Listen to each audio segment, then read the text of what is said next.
then lovers and then followers abay Alden Richards, pinatunayan sa publiko na hindi siya isang manunulot katulad ng sinasabi ng ilan. So kung bibisitahin po natin ang IG post ni Miss Catherine Bernardo and Alden Richards, tila baga sila po ay nagsasagutan sa dami po ng kanilang mga endorsement, ano? Dahil si Miss Catherine po, nag-endorse siya ng Anchorland, tapos may bago pa siyang shampoo na ini-endorso ngayon, and talagang namumutik-tik, no? Sabi nga talagang umaapaw po yung mga endorsement na ino-offer po talaga dito kay Catherine at Alden para silang nagko-competition sa isa't isa. Naroon din naman si Alden Richards sa kanya pong IG, ito rin po yung laman ng kanyang IG, no? Yung mga endorsement post po niya na talagang makikita mo na parang dalawang artista lang ba talaga ang binibigyan ng karapatan ng mga brand na mag-endorse ng produkto.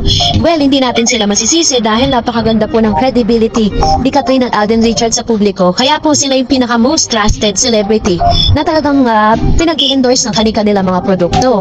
So, hindi mo nga po talaga magkandamayaw, no? Si Catherine at si Alden Richards sa kabi-kabilang mga endorsement na ino-offer po sa kanila, lalo na ngayong 2025. Pero alam niyo po ba sa kabila po ng mga blessing na ito, napakarami ng intriga na pinupukol ngayon kay Mr. Alden Richards dahil siya po ay pinagbibintangan na nanunulot daw di umano ng endorsement. Naalala naming binash ang mga fans ng isang aktor, si Alden Richards, dahil sa naimbitahan sa event ng isang klase ng motorcycle. Tinakala agad ng fanay na endorser si Alden ng motorsiklo at dahil invited din ang favorite actor nila, binash ng katakot-takot si Alden.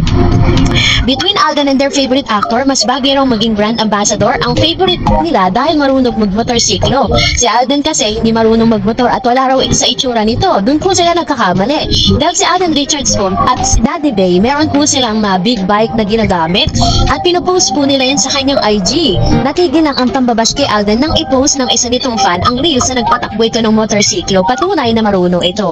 Ang gamit pang motor ni Alden ay ang brand ng motor na dapat daw ang favorite actor nilang endorser.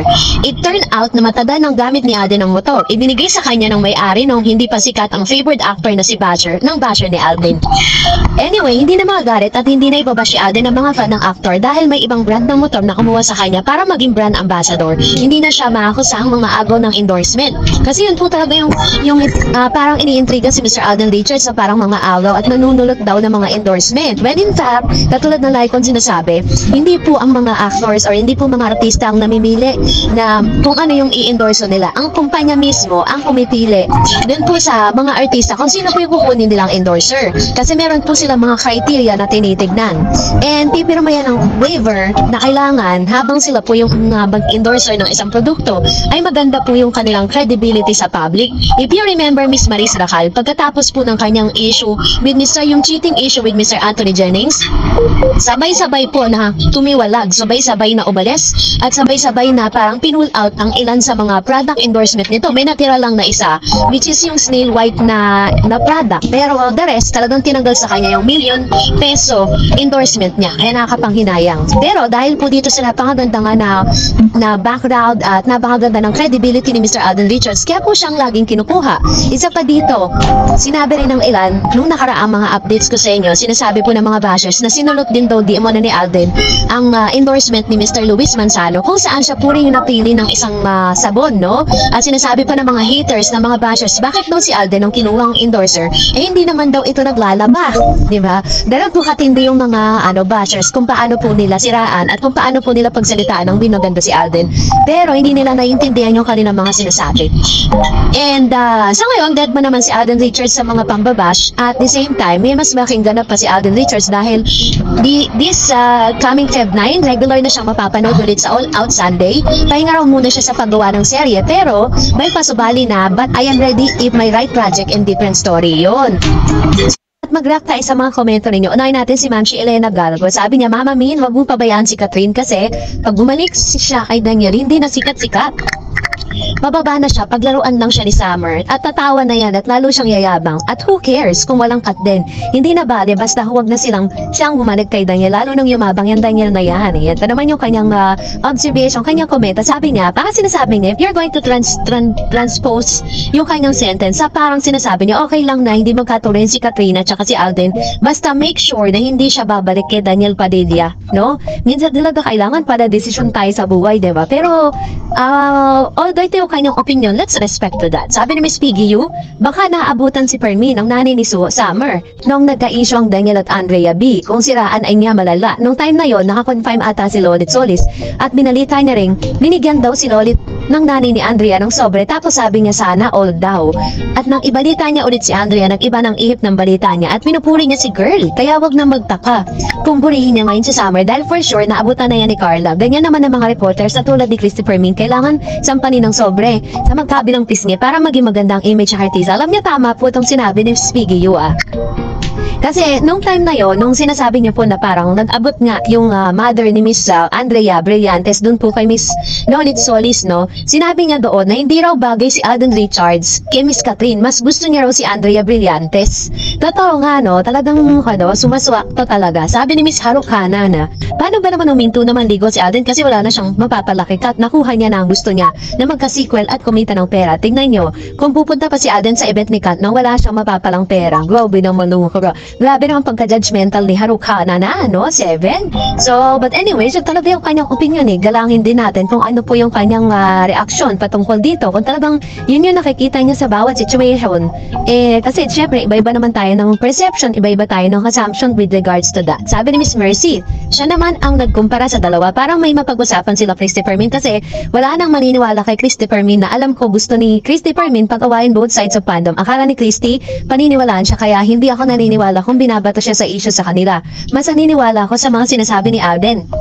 Wala pang HLA, pumupunta na si Alden sa bahay ni Kat. Ngayon pa, di magawa ni Alden magpunta sa bahay ni Kat. Kaya walang katotohanan ang sinasabi ni Christy, basta chill lang tayo. Ayan, ito naman yung kanyang observation at komento patungkol dito po sa bagay na ito, no? Which is, agree din po ako kay Ma'am si Mercy sa Limbagan. And dito ko po talaga nakumpirma talaga na tama yung sinasabi ko kanina ng isang nag-comment na talagang kailangan may bayaran na gaganap, no?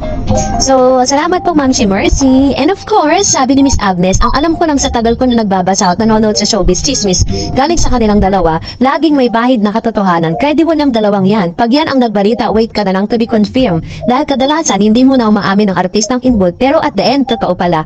Kung may usok tsak may apoy, baka nga naman talagang mahal pa ni Catherine si Daniel dahil 11 years is 11 years. Ang genuine fan na love ang artista nila, magiging. Mayan, ito naman yung kanyang point of view, no? Na parang sinasabi niya, naniniwala siya sa sinasabi ni Christy at ni Mr. OG Diaz na talagang may part ko pa ang relationship ng Katniel. Sabi niya, genuine fan na love ang artist nila, magiging happy kung saan happy ang artistang yon. At mismo magkaiba ang taste ng bawat tao.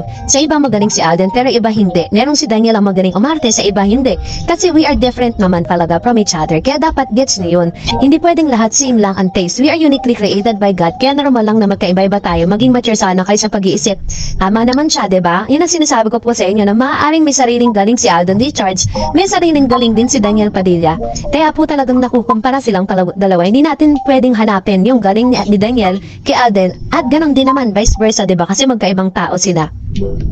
And of course, sabi ni Sir Dan, kahit i-compare nila si Alden kay Summer, malabo nang maabot ni Summer yung naabot ni Alden na worldwide kumikita ang movie. Try nila solo lang si DJ, madaming manonood, magaling si Anthony, bagay maging action. Sabi ni Jay Corazon, isa lang ibig sabihin yan, may parang involved dyan, magkano kaya binayad ni Daniel dyan? And sabi pa niya ni Babe Bagakay, kasi po may movie si DJ, kaya pinaiingay ang name ni DJ, basta Alden, tiwala lang na lang tayo, kanila Alden at Pat. Ayan, ito naman yung kayong komento. Actually po, alakalan talaga sa showbiz yan. Once na ang isang artista ay meron po yung project, talagang gumagawa tayo sila ng mga issue, no? And sabi ni Miss Bergie, hi Ma'am Dars, happy victorious day to you and to your family. God bless you and also to all Katden supporters, followers and fans. Ma'am Dars, thanks again for Katden updates. Totoo ka Ma'am Dars, kaya hindi na ako nanonood sa showbiz now na Christopher Min kasi siya ang nagkakalat ng kakasisira sa Katden. Panay ang puri niya ngayon kay Summer. Grabe, magkano kaya binayad sa kanya. Anyway, kahit anong paninira nila, ang Katden or walang ayuda, I will never leave Katden. I'm still forever Katden because I believe na sila na, miss you Katden, love you both, mama. Ayan, ito naman yung kanyang komento with regards to this. And tama naman po, diba? Parang kahit ano pong kasiraan pang ilabas po nila patungkol po sa magkabilang panig, talagang pa rin, lalabas pa rin ang katotohanan at hindi natin mabubura yun, diba? So, syempre, dun pa rin tayo sa may mga ebidensya, diba? And of course, sabi ni Mr. Dong Tats, intrigera talaga yan si Christina yan. Sana magbago siya. Matagal na siya sa industriya. Pero di pa rin nagbabago, kaya dami nga kaso dahil magaling si Ian at Richard G. at na action star. Kaya dami nanonood si Incognito. Not because DP is there, malaki nga siguro ang naibigay dyan sa kanya. Can't wait for DP na mag-solo siya sa isang action na role doon natin malalaman. At least si Alden sa Pulang Araw, siya ang main character at napatunayan niya ang galing niya sa pagkarte. Kudos Alden Richards. Ayan. Ito naman yung malaking hamon para kay DJ na just in case no, bigyan siya ng solo project niya. Diba kasi parang hindi pa siya nakakagawa eh. Kasi kung makikita po ninyo sa Incognito, talagang all-star cast yun eh. Diba? Richard Gutierrez, Ian Veneracion, Anthony Jennings. Isa pa yun na magaling na aktor na si yung na-forgot ko yung name niya, tapos Daniel Padilla. Talagang pinagsama-sama nila yung magagaling na aktor sa ABS-CBN. Sabi ni Miss Jamila, tama, pinaangat nila si Daniel. Kahit may name na siya sa showbiz kasi umaangat ng gusto si Alden Richards. Ganun po talaga ang showbiz, may kompetisyon. May mga times na talagang mas may umaangat no kaysa sa'yo. Meron din naman mga times na mas umaangat yung iba kaysa sa'yo. Pero kailangan, you need to keep on strive no para at least hindi ka mapag-iwanan. Sabi ni Miss Benga, naku kahit anong age nila sa cut 10, wala akong pake. Basta cut 10 lang, maayuda man o wala sa ngayon sila. But I believe may something na sa kanila. Ito naman yung kanyang paniniwala patungkol po sa cut 10. Marami mga issue kasi may naririnig po akong news eh at ipahatid ko sa inyo pag napatunayan ko na. Sabi ni Ma'am si Perla, ay nako, di ko na pinapanood si SNN although I like her two partners. I don't care pag wala silang garap ng cut 10, hintayin ko na lang ano man news sa kanila. Ayan, salamat Ma'am si Perla Takayhana at maraming salamat for the gift and that's it for today. For more videos and updates, please don't forget to like and subscribe and please don't forget to follow my Facebook page, Dar Eds TV. God bless everyone!